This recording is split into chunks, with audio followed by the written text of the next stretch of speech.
하나님께서 오늘 우리에게 주시는 말씀은 마태복음 2장 1절에서부터 12절까지의 말씀입니다.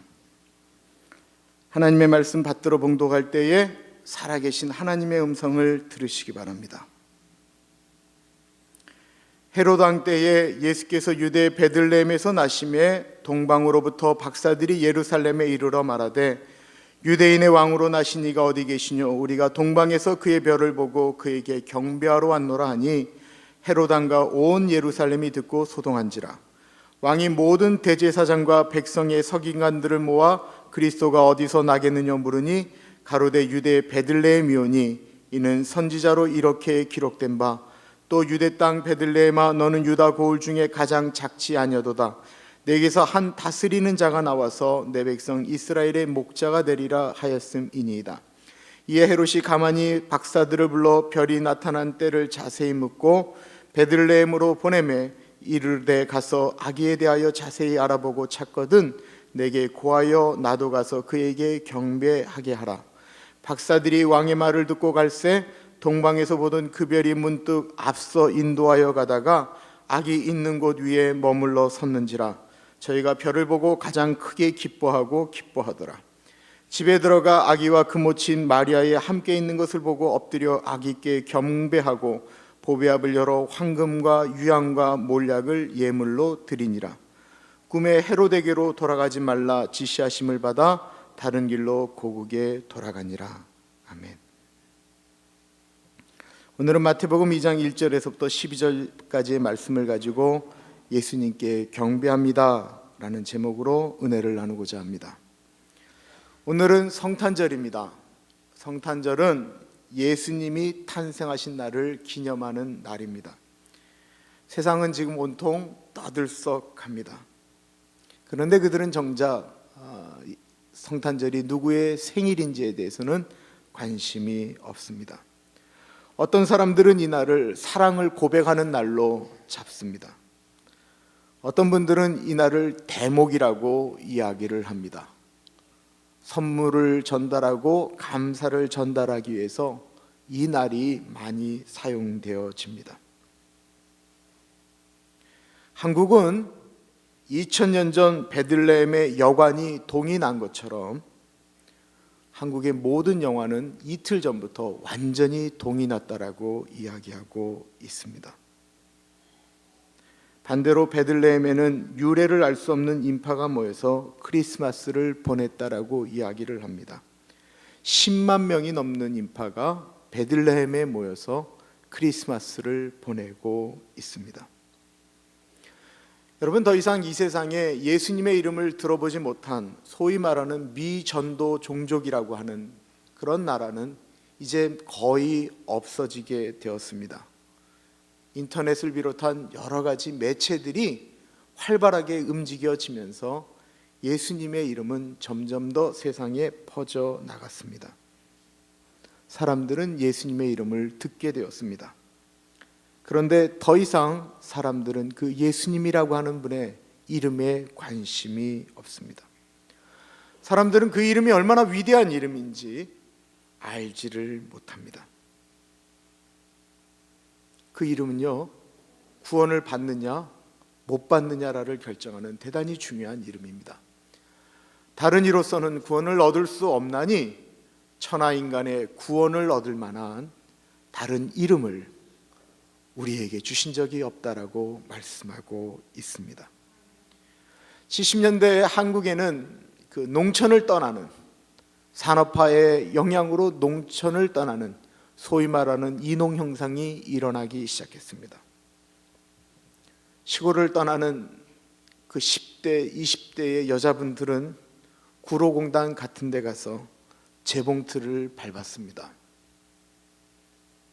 많은 시골의 젊은이들이 더 이상 농사 짓지 못하겠다라고 서울로 올라와서, 도시로 올라와서 공돌이 소리 들으면서, 공순이 소리 들으면서 그들이 힘겨운 서울 생활을 시작하였습니다.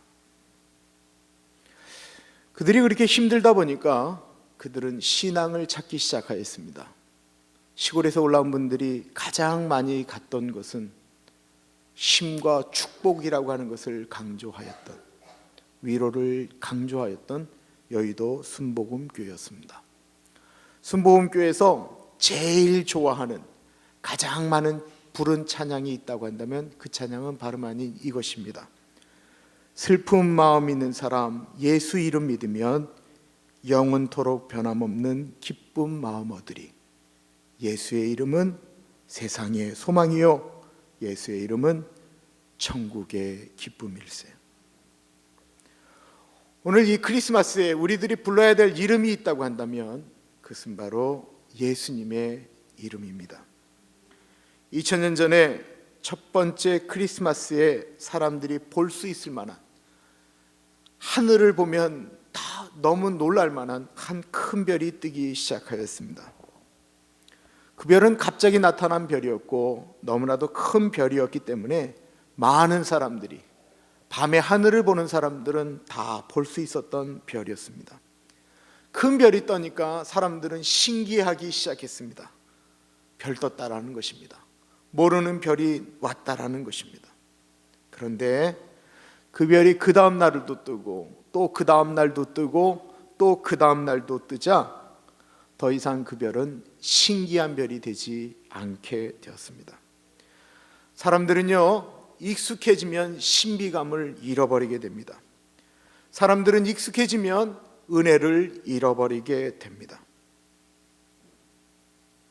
그런데 그 별을 보고 움직인 사람들이 있었습니다. 성경은 그들을 가리켜 동방에서 온 박사들이라고 말을 하였습니다. 오늘 본문은 별을 보고 예수님을 찾아와 예수님을 경배한 동방 박사들에 대한 이야기입니다. 1절과 2절은 이렇게 이야기하고 있습니다. 헤로드 왕 때에 예수께서 유대 베들레헴에서 나심에 동방으로부터 박사들이 예루살렘에 이르러 말하되 유대인의 왕으로 나신 이가 어디 계시뇨? 우리가 동방에서 그의 별을 보고 그에게 경배하러 왔노라 하니. 예수님이 나실 때 왕은 바로 헤롯이었습니다. 그는 난폭한 사람이었습니다. 그는 유대인이 아닌데 왕이 되었습니다. 그러다 보니까 그는 늘 자신의 권좌를 지키기 위하여 노력했습니다. 그러다 보니까 그는 자기의 자식도 정적이라고 생각해서 둘이나 죽인 그런 흉폭한 왕이었습니다. 유대 나라는 이스라엘의 식민지였습니다. 식민지인 것도 힘든데 그들의 왕이 그렇게 난폭한 왕이었습니다. 그럴 때, 그렇게 앞이 깜깜할 때 예수님이 이 땅에 오신 것입니다. 사랑하는 여러분, 모든 것이 다 깜깜하다라고 생각할 때, 지치고 힘들다라고 느껴질 그때 예수님이 오시는 것입니다. 예수를 믿는다라고 하는 것은 하늘을 바라보는 것입니다. 땅만 보지 말고 하늘을 보게 되면, 위의 것을 찾게 되면 내가 갖고 있는 어려운 문제들이 작게 보이게 됩니다. 비행기를 타면 늘 느끼는 것이 있습니다. 비행기를 타면요, 집들이 작게 보이기 시작합니다. 차도 작게 보입니다. 비행기를 타고 나면 너무나도 작은 것을 가지고 고민하는구나 생각하게 됩니다. 박사들은 그 전까지 천문학을 연구하고 있었습니다. 그들은 나름대로 그 나라에서 인정을 받는 사람들이었습니다. 그들이 천문학을 연구하는 것은 인정받기 위해서, 출세하기 위해서, 돈을 많이 벌기 위해서, 이름을 내기 위해서 했던 일이었을 것입니다. 그러다가 그들이 하늘을 바라보면서 새로운 별을 발견하게 되었습니다.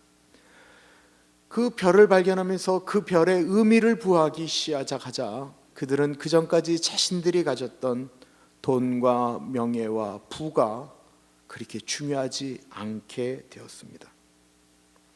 더 이상 자신의 것이 그렇게 중요하게 생각되어지지 않자 동방 박사들은 결심을 하게 됩니다. 그것은 자신들이 지금까지 가졌던 지위, 목표를 내려놓고 하늘에 갑자기 떠서 움직이는 그 별을 쫓아가기로 결정한 것입니다.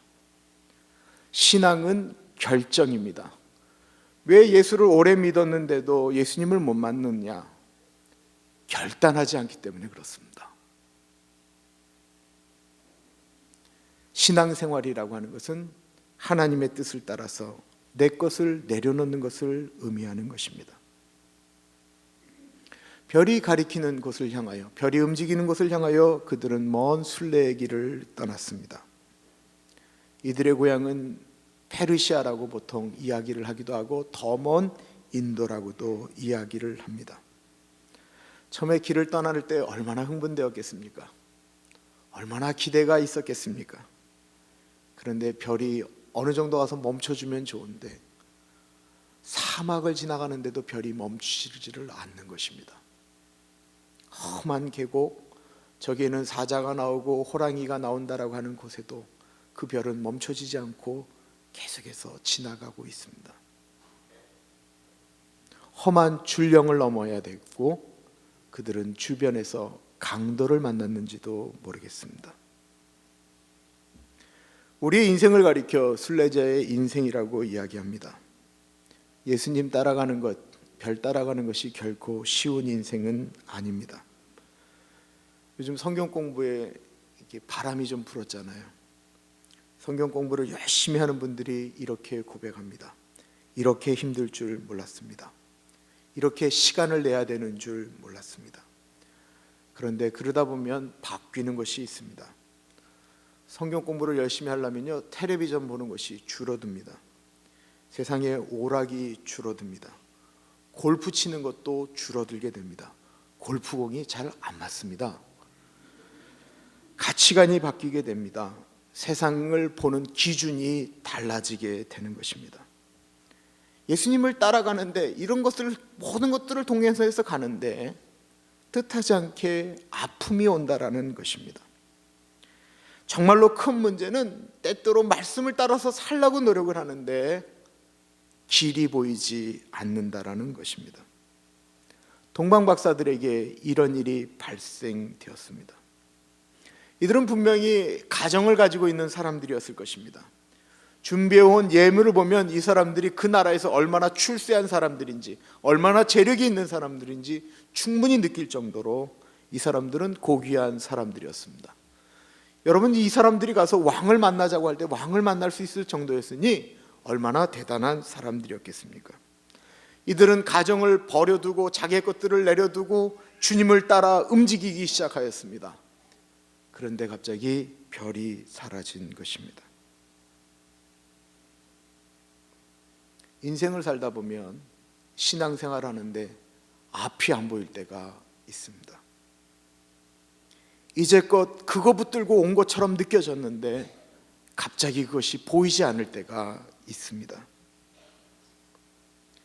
빛 대신 주님 따라 살면 하나님의 인도와 기쁨과 사랑과 은혜만이 충만한 날들이 기다리고 있어야 되는데 그러지 않을 때가 있다라는 것입니다. 내가 새벽마다 기도하는데도 응답 안 되어지는 것이 있다라는 것입니다. 내가 그렇게 하나님 앞에 헌신하는데도, 내가 그렇게 기도하는데도 안 들어주실 때가 너무나도 많다라는 것입니다. 사도 바울을 생각해 봅니다. 그리스도 예수를 만난 이후에 사명 하나를 붙들고 갔으면 폭풍도 만나지 말고 모든 것들이 잘 돼야 되는데, 사도 바울은 보면 정말 죽도록 고생을 합니다. 폭풍은 왜 이렇게 사도 바울이 갈 때마다 많이 치는지, 그냥 폭풍에 맞아 죽게 되고 곤장 맞아 죽게 되고 돌에 맞아 죽게 되는 얼마나 많은 일들이 있었는지 모릅니다. 때때로 주님은 주님을 따라가는 사람들에게 어두움을 경험하게 하십니다. 어두움을 경험하게 하는 이유는 내 힘으로 되는 것이 안 되란다라는 사실을 알게 하기 위함입니다.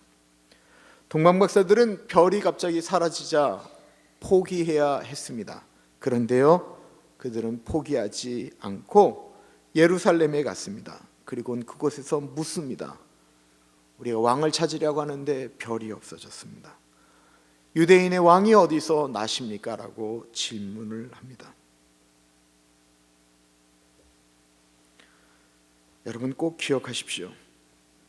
별이 보이지 않는다라고 해서 별이 없는 것이 아닙니다. 구름이 꼈다라고 해서 그 뒤에 태양이 없는 것이 아닙니다. 잠시 가리워져 있는 것입니다. 그때 위험한 것, 모든 것들이 이렇게 가려져 있고 하나님과 교통이 이루어지지 않는다라고 느껴질 때 그때 위험합니다. 우리를 가장 위험에 떨어뜨리는 사람은 누구이냐면 바로 사람입니다. 주님의 음성이 들리지 않을 때 사람의 음성이 들립니다. 7절과 8절은 이렇게 이야기하고 있습니다. 이에 헤롯이 가만히 박사들을 불러 별이 나타난 때를 자세히 묻고 베들레헴으로 보내며 이르되 가서 아기에 대하여 자세히 알아보고 찾거든 내게 구하여 나도 가서 그에게 경배하게 하라. 지난번에도 말씀드렸지만 헤롯이 이 박사들을 가만히 불렀다라고 이야기합니다. 가만히 불렀다라고 하는 것은요, 귓속말을 했다라고 하는 것입니다. 사단의 말은 귓속말입니다. 늘 편을 가르고 패를 만드는 말은 귓속말입니다. 이 귓속말은 다른 분들이 들으면 안 되는 말을 뜻하는 것이 아닙니다. 자신의 목적을 이루기 위하여, 꾀를 만들기 위하여, 거짓을 만들기 위해서 만드는 이야기가 이 귓속말입니다. 헤롯은 예수님 태어난 것을 알면 죽이려고 가만히 불렀다라는 것입니다. 하나님과 관계가 보이지 않을 때 사람의 소리가 들리기 시작합니다. 여러분, 그때 주의해야 됩니다. 사람의 소리가 우리를 미혹할 때, 사람이 우리에게 강하게 다가올 때, 그때 조심해야 됩니다. 그때는 여러분 더 주님께로 나아가야 됩니다. 별이 나타나기 전까지 우리는 더 주님 앞으로 나아가야 되는 것입니다. 동방박사에게 사람의 말, 은밀한 헤롯의 말이 있었습니다. 헤롯을 떠나가자 다시 별이 나타납니다. 별이 움직입니다. 그 별을 보자마자 이 동방박사들이 얼마나 행복했는지 10절에 이렇게 고백하고 있습니다. 저희가 별을 보고 가장 크게 기뻐하고 기뻐하더라. 별을 보고 따라간 그곳에서 그들은 가장 큰 기쁨인 예수님을 만나게 되었습니다. 수많은 사람들이 별이 없어졌을 때 신앙생활을 멈추게 됩니다. 그래서 이렇게들 얘기합니다. 내가 빛을 따라 움직였는데, 별을 따라 움직였는데, 말씀대로 움직였는데 되지가 않더라. 그들은 좀 더 기다려야 되고 구름이 걷혀질 때까지 기다렸어야 되는데 그것을 기다리지 못해서 예수님을 못 만난 것입니다. 신앙생활의 가장 큰 즐거움이 무엇입니까? 예수님을 만나는 것입니다. 예수님을 만나게 되면 그 전에 내가 중요하게 여겼던 것을 배설물로 여기게 됩니다. 예수님이 내 안에 계시고 내가 예수님 안에 있는 즐거움, 주님과 동행하는 즐거움처럼 더 즐거운 것이 없습니다. 사랑하는 여러분, 저는 우리 가나안 교회 식구들이 동방박사가 예수님을 만나서 즐겁고 기뻐하고 또 기뻐했던 것처럼 우리 안에 그 즐거움이 충만하기를 기도드립니다. 동방박사들은 주님을 만났을 때 자신이 준비한 것들을 드립니다. 11절에 보면 집에 들어가 아기와 그 모친 마리아에 함께 있는 것을 보고 엎드려 아기께 경배하고 보배압을 열어 황금과 유향과 모략을 예물로 드렸다라고 이야기하고 있습니다. 사랑하게 되면 무엇인가를 주고 싶어 합니다. 사랑하는 가족한테 뭘 주려고 하는 마음이 별로 없습니까? 사랑을 회복하셔야 됩니다. 사랑하게 되면 주고 싶어 하는 것입니다. 예수님 사랑한다라고 하면 주고 싶어지는 것입니다. 이거는 꼭 헌금을 얘기하는 것이 아닙니다. 여러분, 주님이 돈이 없으시겠어요? 예수님을 정말로 사랑하게 되면 예수님을 만나는 시간을 드리고 싶고, 예수님을 사랑하게 되면 예수님 앞에 자신의 작은 재능을 사용하고 싶어하는 것입니다. 사랑하는 여러분, 예수님에게 나의 것을 드려보십시오. 주님은 더 아름다운 것들로 우리의 인생을 풍성하게 만드실 것입니다. 동방박사들이 예수님을 만나고 경배한 후에 이제 예루살렘으로 가려고 하니까 천사들이 다른 길로 가라고 말씀을 합니다. 이스라엘의 지도를 보면 베들레헴과 예루살렘은 이렇게 다시 동방으로 가는데 이렇게 거쳐서 가야 되는 길입니다. 거리적으로도 상당히 짧습니다. 마일로 따지면 6마일밖에 되지 않습니다. 그런데 천사들이 그 길로 가지 말고 딴 길로 가라고 합니다. 적어도 천사들의 얘기가 무슨 얘기인지를 알기 때문에 이 동방박사들이 예루살렘에 거치지 않고 다른 길로 가려면 상당히 많은 길을 돌아서 가야만 했습니다. 그런데 그들이 그 길을 돌아서 고국으로 돌아갔다라고 이야기합니다.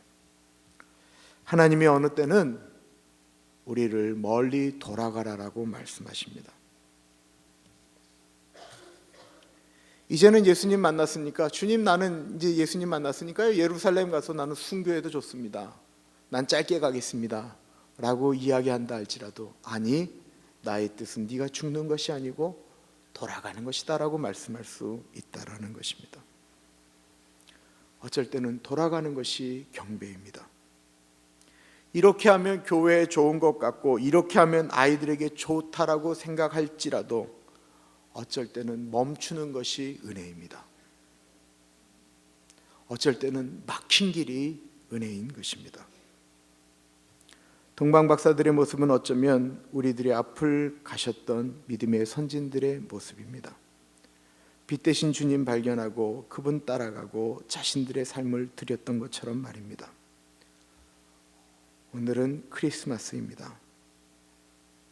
예수님은 우리들에게 오실 때 계산을 하지 않으셨습니다. 예수님이 제일 못하시는 것이 있다고 한다면 그것은 수학입니다. 예수님은 우리가 주지 않는 것 다 하시면서도 십자가에서 물과 피를 다 쏟으시면서 생명까지 주셨습니다. 오늘만큼은 우리도 그 예수님에게 우리의 마음을 드리기를 기도드립니다. 빛 대신 예수님을 바라보십시오.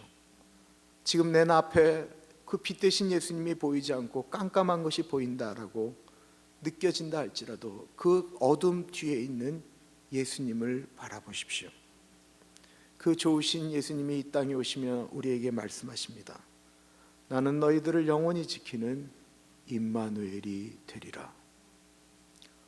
오늘 예수님에게 우리 한번 같이 기도하겠습니다. 예수님, 계산하고 오지 아니하신 예수님, 나도 예수님에게 계산하지 않고 나아가기를 기도드립니다. 한번 같이 결단하겠습니다. 우리 같이 기도할까요? 하나님 아버지,